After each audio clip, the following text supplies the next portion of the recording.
The Bengals are off to a 5-0 start, and some, including ESPN.com's Coley Harvey, are making the case that Andy Dalton should be the front runner for MVP. Dalton has thrown 11 touchdowns and only 2 interceptions this season while posting a QBR of 83.7. Stephen A., do you agree that Dalton should be the leader in the MVP race? Well, I definitely think that there's a case for Tom Brady, and I don't want to sit there and you know, it's my birthday. I'm not interested in being agitated by Skip Bayless, so let me just throw out that little caveat right there. I'm not saying that Andy Dalton is better than Tom Brady. I'm not saying that Tom Brady's numbers per se are more impressive, because they are more impressive. But, Skip, here's my case for Andy Dalton, where he came from to where he is at this particular juncture in terms of his personal efficiency, completing about 67% of his passes, throwing just, 2 interceptions. I'm sorry, just throwing just 2 interceptions on the entire year, whereas Brady has thrown none, I know. But also going up against Baltimore and Kansas City and Seattle, etc. All of those things resonate with me. I know he's got the Giovanni Bernards around him, the A.J. Greens, the Sanu, the Jones and Eiferts and those boys, and Hugh Jackson is helping along the way. But so many people talk about the metamorphosis that has taken place and has kicked in where this kid is concerned, how he's really grown and matured and all of this other stuff. When I think about Tom Brady, yeah, to some degree, he's a victim of his own greatness. He's not doing anything that's unexpected. It's relatively predictable. He's got the #1 tight end in all of football and the future Hall of Famer Rob Gronkowski. As far as I'm concerned, how Bill Belichick has found Deion Lewis out of nowhere is amazing to me. All of those things are true, and Tom Brady is the one that makes that engine go. But what I would say to you is a Pittsburgh Steelers defense on the opener with a first-time defensive coordinator in Keith Butler. You go against the Buffalo Bills, which to me doesn't count because despite how great their defensive personnel is, it is Rex Ryan we're talking about here, who Tom Brady and the New England Patriots are clearly incredibly familiar with. And then you had a virtual bye week in the Jacksonville Jaguars and then another bye week in the Dallas Cowboys because they're trying to get their defense together. So I think in terms of the ease in which their schedule has gone, I look at Andy Dalton and what he has done, and I consider it more of an accomplishment thus far, even though I certainly wouldn't say he's better than Tom Brady in any way. Now you have succeeded in irritating me on your birthday with what you just said. And I know you dropped little caveats and little I can escape hatch here and I can dodge over there. You know, you gave Brady some little props, but you're still making a case for a guy who has no business in the same sentence with Tom Brady. I'm sorry. It just comes across to me as more Brady hate. And I know what you're saying, that there's the old syndrome that operates. The great coaches are never in the running for Coach of the Year because everybody expects them to be a great coach with a great team. And same applies to Tom Brady, great quarterback. So he's too great to even be in the MVP conversation, even though he has 11 touchdowns to 0 interceptions to Andy Dalton's 11 to 2. And I would also suggest to you to fixate on the fact that Tom Brady doesn't have an A.J. Green, a high-pick, deep threat stud receiver. He doesn't have that guy. He's got Julian Edelman, a former college quarterback, taken in round 7. Little Julian Edelman is his A.J. Green. And I realize Brady has Rob Gronkowski, but Stephen A., Tyler Eifert is about as close to Rob Gronkowski as you can get in the National Football League. Talk about a stud target receiver for him, a security blanket. So those are 2 great weapons that he has. So I think it's a pretty level playing field, if not tilted a little bit toward Andy Dalton, because he has a few more weapons, I think, than even Tom Brady has. So I admire, I respect, I'm in awe of what Andy Dalton has accomplished so far. But I don't think he's been better than Tom Brady. I think that's just laughable to me.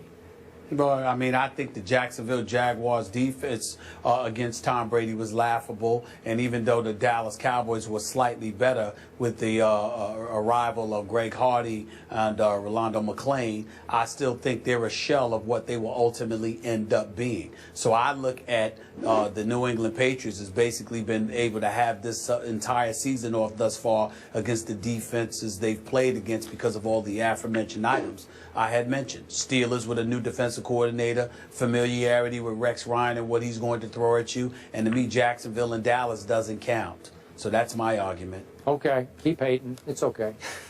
The last two Bengals quarterbacks to win MVP, Ken Anderson in 81, Boomer Esiason in 88, both won the AFC title but didn't win in the Super Bowl. Dropping knowledge on Foles today, Skip. Up next, we're going to party like it's your birthday. Really? But it really is. October 14th, Stephen A's B-Day today. Should we give him the last word? Yes. I think we should. Someone else has some words for you, too, Mr. Smith. First Take is brought to you by New Lee Jeans with Active Comfort Denim. Comfort never looks so good. And Infinity, luxury cars that deliver inspired performance. Friend of the show, Jay Farrow, sending his happy birthday wishes to our own Stephen A. Saying happy birthday, Stephen A. Smith, Usher, Stacy Keebler, and me. LOL. Stephen A., what do you have to say to Jay? Well, first of all, I appreciate a happy birthday to you, my brother. Appreciate you, love you. Jay Farrow, that's my man. Of course, Usher is big time. And for those of you who don't know, Stacy Keebler was special long before she hooked up with George Clooney. I just want to point that out. I just want to point that out. So Jay Farrow's birthday is this is Stephen A's birthday and Jay Farrow's My birthday? man Jimmy Jackson. My man Jimmy Jackson does work for the Big Ten and stuff like that. Used to play in the NBA. It's his birthday too. Jimmy! Way to go. It's Libra season, Stephen A., just celebrate responsibly tonight, will you please? I'll do my best. Happy birthday. Bernard Hopkins is here tomorrow. Okay, first of all, I'm resigning. I'm not retiring. I'll get that part straight. I doubt if I'll ever be a head coach again, but, you know, maybe coaching a high school team or something. So don't say I've retired completely from coaching. Who knows what will come in the future. I always get asked, how much longer are you going to coach? And my answer is always the same. As long as we keep winning these bowl games, everybody's happy, we're ranked, life's pretty good, I guess I can go several more years. But if it starts going south, starts going bad, then I need to get out.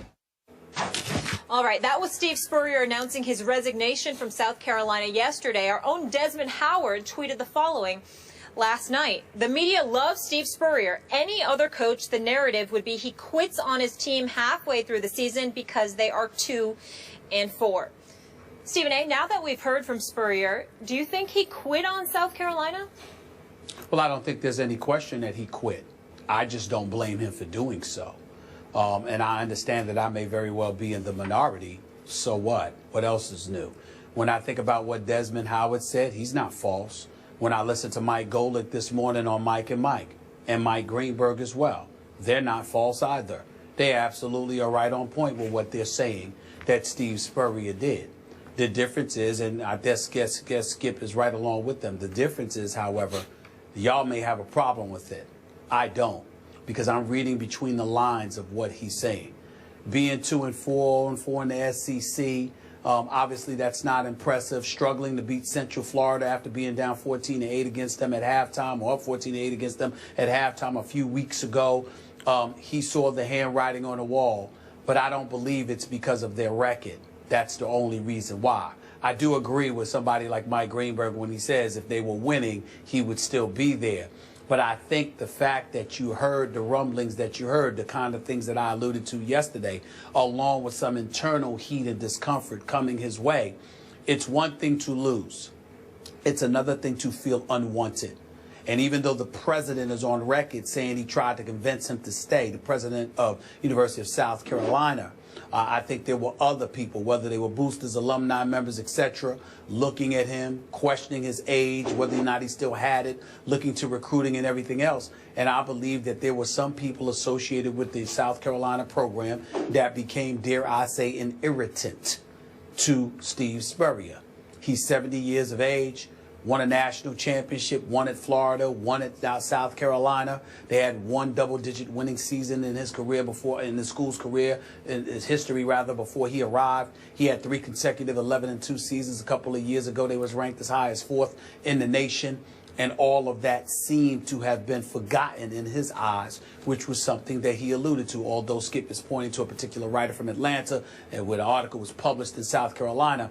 I got the impression from speaking to Steve Spurrier on the air as well as off the air that it was far more than that. Even to him talking about possibly writing a book so he could clarify some of the things that was said about him, a la Nick Saban. So I think all of those things came into effect, and basically a 70-year-old coach who had accomplished more than most in the sport of college football is saying this university of all people are trying to walk around like they don't appreciate me.